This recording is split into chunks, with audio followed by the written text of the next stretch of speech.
Hello, I'm John Allen, reporting from Montreal, Quebec, Canada, on my bicycle with a forward-facing video camera on my helmet and a rearward-facing one on the rear rack of the bicycle.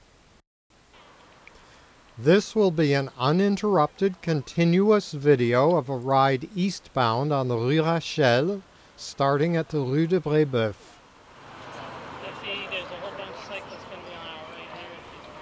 My guide on this trip is just outside the picture. I count down the signal timing. 0, 0, and it stays at 0, and the light stays red. Why? Now we have the pedestrian signal and the red light. That's my guide in the orange shirt.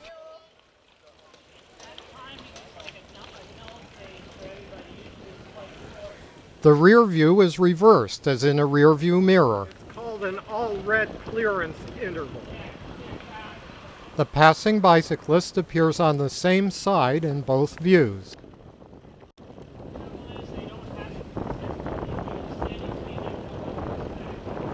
We'll be paying attention to intersections. This one is one-way right to left, but with oncoming traffic there won't be vehicles cutting left turns from behind me on the right. Note how the path gets narrower here just after the intersection. Oh, I see. Is that a bus stop? This intersection is one-way left to right, and there's oncoming traffic in the street.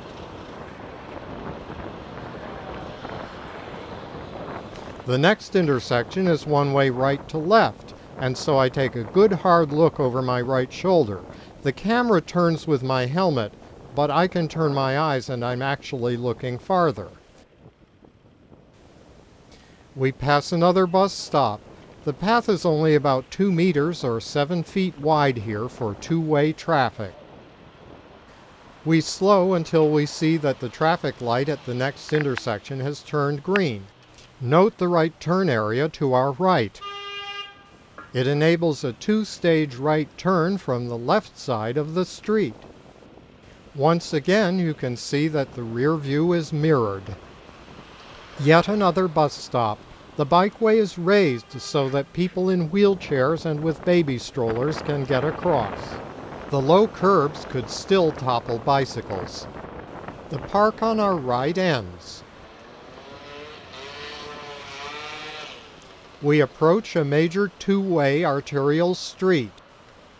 A cyclist approaches from behind. The saddle is rather high on her bike-share bike. She remains on the saddle and places a foot on the curb for balance as she stops. She fumbles and nearly falls over as she repositions a pedal to restart. I don't understand what's happening here. Traffic stops and then starts again, but the bikeway does not get a green light. A cyclist passes and pulls ahead of the stop line to turn left into the cross street.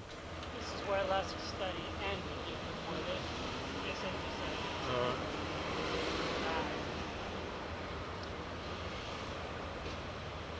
This is access to the Jacques Bridge.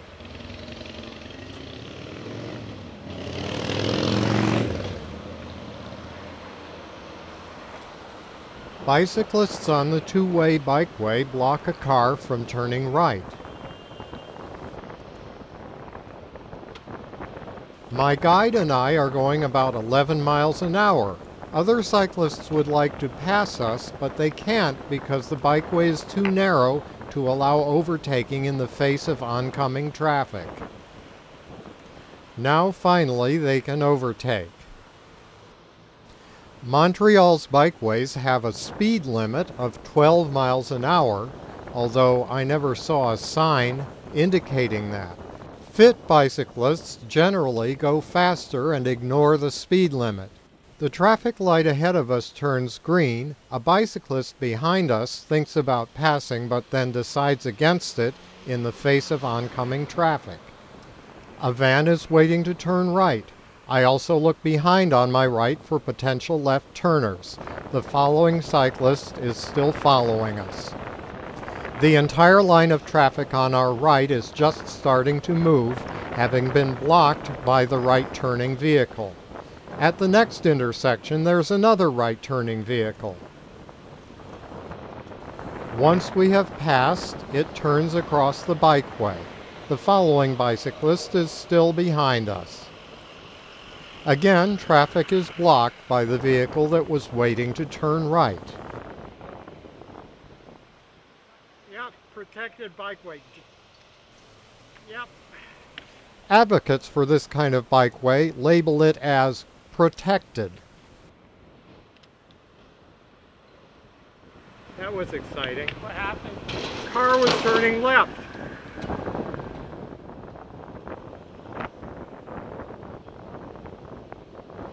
What's that? The car was turning left Yeah, across that's right. in front of Yeah, me. He has to, legally he has to yield. Right. Sometimes he will, sometimes he won't. Well, I didn't want to take any chances. You'll notice the quality of the pavement in the path is a lot better than the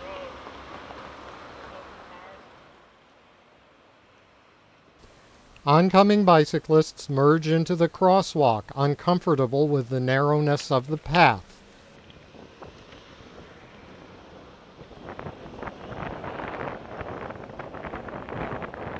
Now please pay attention to the boy in the white helmet who is approaching.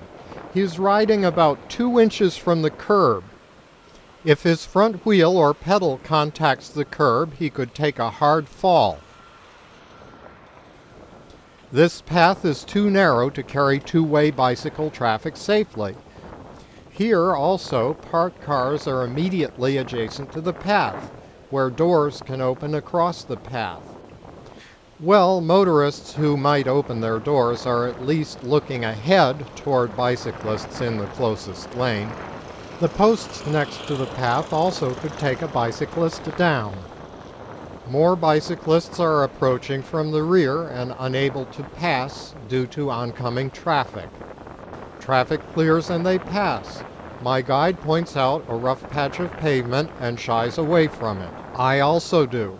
It's good that the cyclists passing me gave me enough clearance.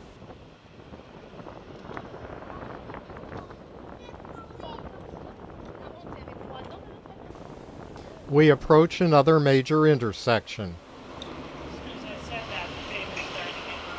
Yeah.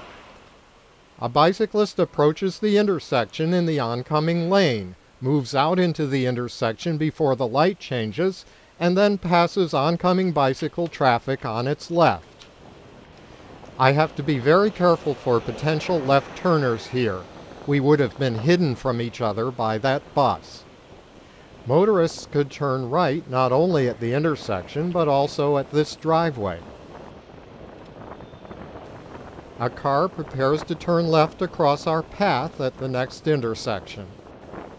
My guide waves the driver through, and 2 other drivers, one from ahead and one from on my right, jump on the opportunity.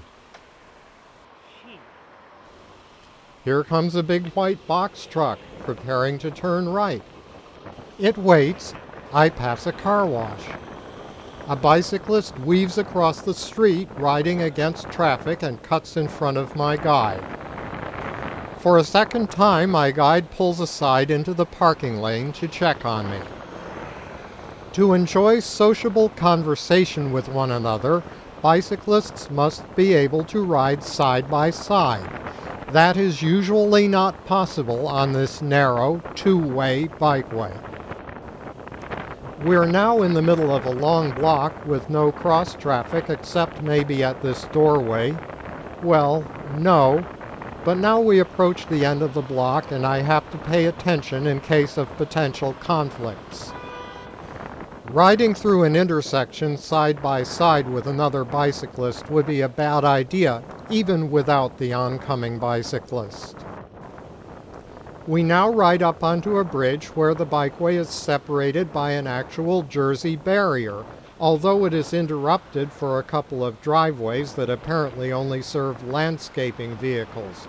Here the barrier is high enough to meet American bikeway standards and to prevent the headlamps of oncoming motorists from shining into bicyclists' eyes. This is the only place on the bikeway where there is a noticeable slope up, over, and down the bridge. We coast. The high barrier ends. It is replaced by the usual curved median, which also ends well before the intersection, probably to allow trucks to drag their rear wheels across the bikeway. Notice the first two cars in line on our right have their left turn signals on. Yeah. Now watch this. My guide and I both check for the left turning cars, but oncoming traffic blocks them until we are most of the way across the intersection.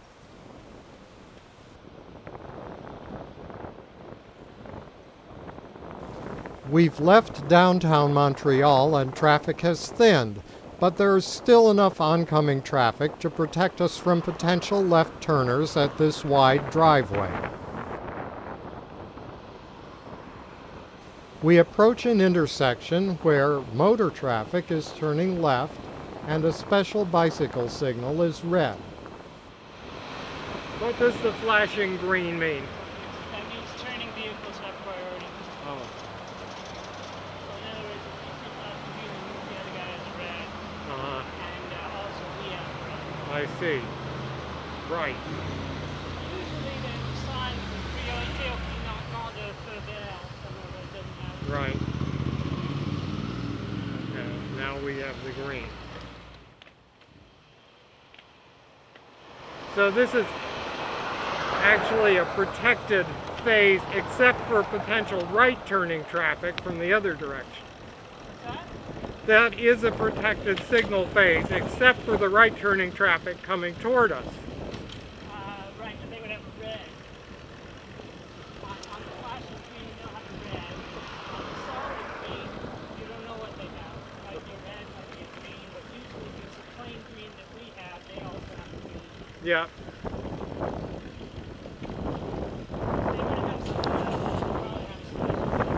But when we got the green, so did right turning traffic from the other direction. We had no protected signal phase. Is that Tour de Montréal? The Montreal Tower up there? That's the Olympic Stadium. Oh, The barrier ends long before the next intersection, as I noted once before. Large trucks can drag their rear wheels across the bikeway. The street to the right is one way away from the intersection. Bicyclists coming from the right might be able to enter the bikeway more easily, but then only legally from the crosswalk. The barrier treatment is similar after the intersection, but now only cars are turning right. A gap in the barrier allows bicyclists crossing the street to enter and leave the bikeway. But the bushes on the barrier do nothing to improve sight lines. Short gaps in the barrier are mainly for drainage. Curb drains adjacent to the manhole covers in the sidewalk don't make a bumpy ride for bicyclists, but the ones here are rather small. I can imagine that the bikeway floods in heavy rains and ices in winter.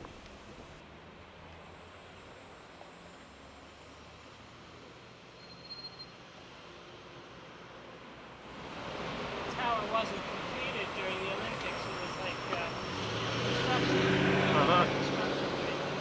They only got complete, I don't know, 20 years later. really? No, the Olympics were here in 1968? 76. 76. Oh. 68 was Mexico City. Oh. Oh, there was the International Exposition in That was 67. 67, yeah, Expo 67. Yeah, I actually came to that. Really? Yeah. Oh, okay. Hmm? It was great, eh? Oh, I don't remember much of it. I was a student at Middlebury College at the time. Oh, the famous Middlebury College. The French I learned at Middlebury College is certainly useful in Montreal. I included that conversation because I'm not hiding anything about this ride. Yeah, another right-turning vehicle. We're in a residential area again. Parked vehicles block sight lines from potential turning traffic at driveways. Otherwise, things are rather tame in this long block. bicycle and motor traffic both are light. The bikeway is a bit wider here too. The two approaching bicyclists can squeeze by side, with one inches from the curb.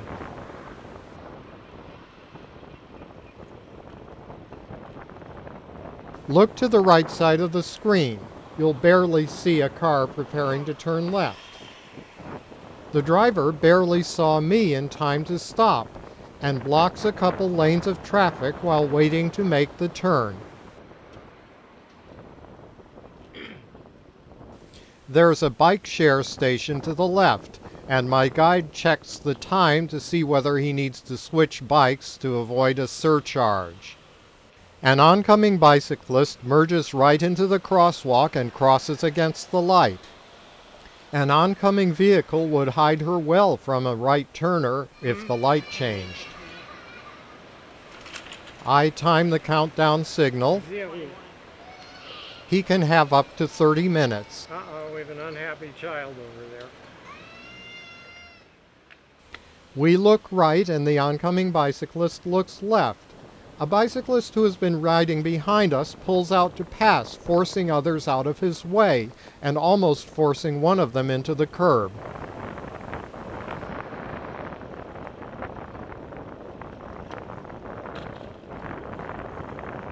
There he goes. We pass another driveway.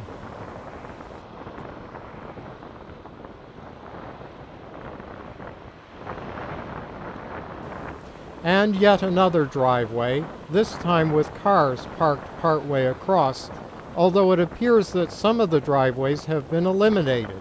Again, here it looks as though a driveway has been eliminated. The curbs here have deteriorated and the pavement is rough. Another driveway has been eliminated, but the next one hasn't. Who did you say had the better pavement?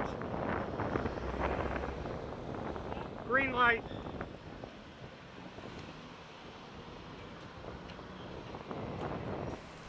Inline skaters and skateboarders use these paths, which are more convenient than the sidewalk. Also, often people with disabilities on slow electrically powered scooters use the paths. My guide coasts, expecting that the car in the driveway ahead will not yield, and it doesn't. Same drill here as at other intersections. Look ahead for right-turning vehicles and to the right for left-turning vehicles. And again, although I noticed doing this narration that there are no left-turning vehicles at this intersection. At this next intersection, my guide's looking distracts him from the traffic signal ahead. Green. We cross one more wide boulevard. We are approaching Le Jardin Botanique, that is the botanical garden, and here there is a right-turning vehicle. My guide looks for the rack of bike share bikes so he can trade his off.